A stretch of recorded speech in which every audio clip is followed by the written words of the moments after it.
Tim, here to talk about Pearl by Siân Hughes. I feel bad. I don't actually know how to pronounce this name. It looks really cool though.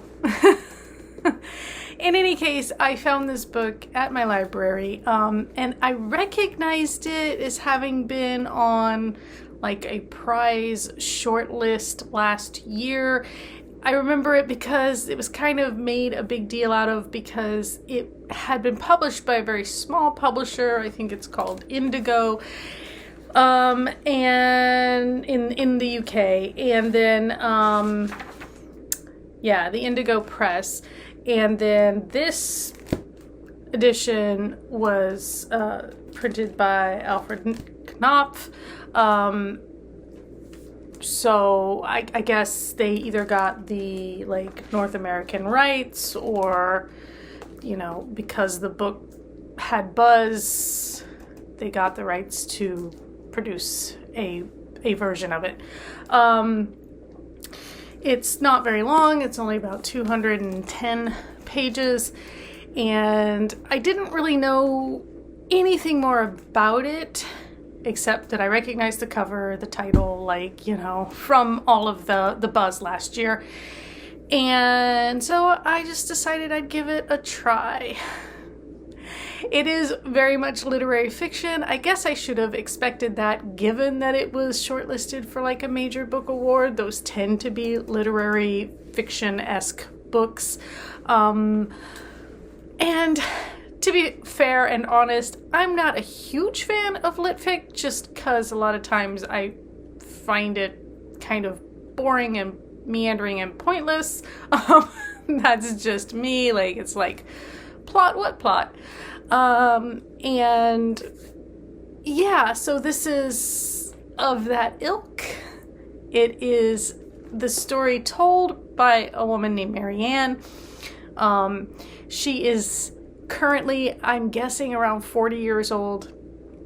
This is me either not paying enough attention to know her exact age at the start of this book, or I don't remember if we were given anything concrete, but like, this is like a memoir from a fictional character. Okay? And I'm not a huge memoir reader either, so to some extent this book kind of, in the literary fashion and in the memoir style, neither side is really my thing. So I'm just trying to be honest about my biases here. Your mileage may vary, as they say. It's all very subjective. But let me tell you about the book. Marianne goes home to her small, you know, English village every year for something called the Wakes. It's a kind of I think it's like a week-long thing where, you know, kind of honoring your dead, remembering those who have passed. Marianne, when she was 8, her mother walked out and disappeared. And so most of this book is her reflecting on that and the ways that that impacted her life at various points and stages. When Marianne was 8 and her mother left, she left an infant son named Joe and her husband Edward. And so Marianne, who had been homeschooled to that point, suddenly had to go into like a regular school, and hated it, and found ways to skip school all the time. Apparently, like, when her mom left, Marianne forgot how to read as part of the impact of the trauma, I guess, which is kind of bizarre. I mean, I'm sure maybe that does happen. I don't know. And so she was constantly in kind of remedial classes. She had to have these tutors. They didn't have money. And so, like, the fact that she was like skipping out on school, skipping out on these tutors, when her father was trying to help her, it made her not likable to me. And part of it is just I can't relate. I'm autistic. I'm very like aware of being where I'm supposed to be, and the idea of not being where I'm supposed to be would cause so much anxiety to me. Like, I would not enjoy skipping school. I would be too anxious to enjoy skipping school. That's just the way I'm built. And so when I read books about people who do this all the time and don't get kicked out of school, or I don't know, like what are the consequences? I don't know, like, does not compute. And I just can't relate. And I don't know how realistic that is or isn't. Like, do people just, I mean, at that point drop out, I guess, but she's like 11, so I don't know. I guess you can't really drop out of school. In any case, there are some chapters about like the school stuff and skipping school, and there are chapters about moving from the old house to a new house, and there's chapters about how when she was 15 she started a relationship with an 18-year-old and found out some family secrets by accident. And there are chapters about having a crush on a Romani boy and visiting his caravan to adopt a puppy, and there's a chapter about like, so it's all very like personal essay, like there's a loose kind of chronological order here, and it's like, okay, and you're seeing all the impact that not having a mom had. Like when she goes to the Romani caravan and the old ladies are really nice to her, she kind of has this moment, and that was actually kind of sweet. But like, and then like she's at art school and gets involved with like an art, well, she doesn't like get romantically involved, but like an art teacher and his wife kind of take a shine to her and invite her to a solstice party, and it's pretty clear there's going to be an orgy, so she dips. I mean, like it's like these weird just kind of, and like I said, it's like a memoir, and you're like, okay, I can see that these are moments in your life that were, that had some kind of impact but like, is there a broader point or meaning to it? I don't know. And even if there is, like, I don't like this character enough to care that much about it, I guess. Like, I couldn't foster the sympathy I think I was supposed to have for her. And I feel bad about that, because like I feel like that's probably a failing on my part. And then she talks about, she has a daughter of her own now, and and this and that. And Pearl, the title, comes from a medieval poem that Marianne knew her mother had a copy of. I guess her mother had a copy of a book that had Pearl in it and like Gawain and the Green Knight.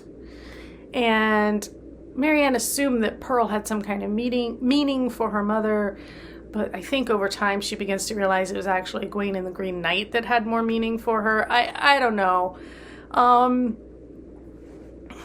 It's I guess it's the thing about how like Pearl meant something to Marianne, so she kind of assumed it also meant something to her mother, but then she kind of realizes that she's kind of projected that onto her mother. Did we figure out what happened to the mom? Like, I picked this up when I read the flap. I was like, oh, okay, so maybe there's a mystery element to this that could be interesting. But there's not. There's the big question mark of where her mom went. I think at some point she discovers her mom had an affair or something like that. She discovers, I guess spoilers for the book, but like she discovers there's a dead brother she didn't know about, things like that. But she like, where was I going with this? Oh, but like she does come to a conclusion about what she thinks happened to her mother, the thing that makes the most sense. She's also an unreliable narrator and absolutely owns that. She's like, I remember this, but I don't think it can actually have been true because this. Like, she's like, I remember my mom reading Charlotte's Web to me when I had the chicken pox. But I also realized that I couldn't have had the chicken pox until I went away to school, which would have been after my mom was gone. So she can't have been reading Charlotte's Web to me when I had chicken pox. Like these two things can't both be true, so I'm not sure. Like my memories are muddled, right? Like she admits that. So like you kind of, when she finally is like, oh, I think this is what happened to my mom. Yes, this makes sense. You're like, okay, all of the like clues or evidence that she's mentioned leads to that being a logical conclusion, but like it's never proven. It's never like definitively like, so I mean, I don't know. I just, I thought maybe the mystery element would be stronger, but it's just kind of like, how does having this unsolved mystery in your life impact the rest of your life, right? Like, how does it affect the way you think and behave and, and the way you relate to the people around you? Because, like, she's now being raised by a single dad who's struggling to make ends meet and, and trying to keep her and her brother like fed and sheltered and clothed and stuff like that. So yeah, I mean, I have more sympathy for the dad, and we don't really end up learning a whole lot about the brother. He shows up in a more significant way towards the end when he's grown as the uncle to Marianne's daughter Susanna, but even still it's only maybe a couple of scenes. Yeah, I don't know. At the end of the day, like, I mean, I gave it 2.5 stars. I rounded it up to 3 on Goodreads, but honestly, for me, it might be more like a 2-star. It's fine. It's just not my thing. And like, it didn't, I'm like, did it have any meaning? Like, is this gonna be something that has a lot of meaning for me or anything? No. Is it something I'm gonna remember? Probably, but not in like a fond way. More like in a, oh, remember that weird book I read? Or, like, like I might remember some little thing about it and be like, oh yeah, that was that weird book that I read that time. But it's not going to stick with me in any like super like concrete way. So yeah, I mean, I think prize books probably just aren't my thing. If you can hear Crowley, I'm sorry. I will wrap this up so that he doesn't keep howling. But yeah, so if you've read Pearl, let me know your thoughts. If you know how to properly say this name, please let me know that too.